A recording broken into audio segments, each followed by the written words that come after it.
Nah, sebelum melanjutkan mendengarkan suaranya, pasti kalian sudah tidak sabar mendengarkan suaranya. Namun sebelumnya, bagi kalian yang kepo-kepo, pengen tanya, itu belinya di mana dan harganya di mana?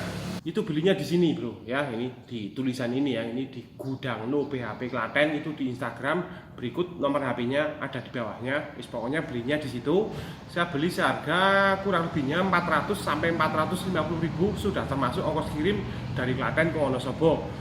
Beda kota, beda ongkos kirim jelas ya, saya kurang tahu. Pokoknya harganya sekitar 400.000 sampai 450.000. Pokoknya kalian bisa cari aja sendiri, langsung tanya-tanya sendiri ke orangnya langsung. Monggo silakan cek langsung saja.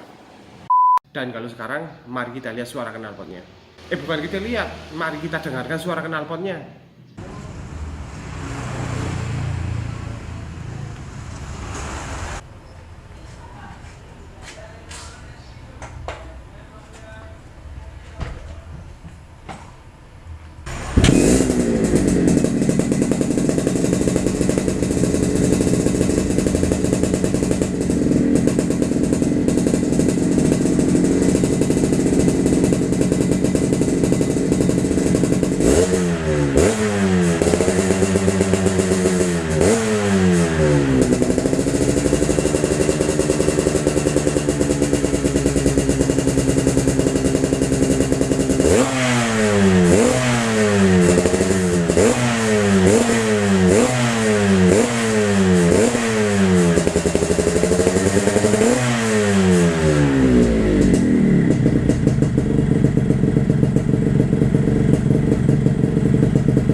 Itulah Mister lagi mencoba.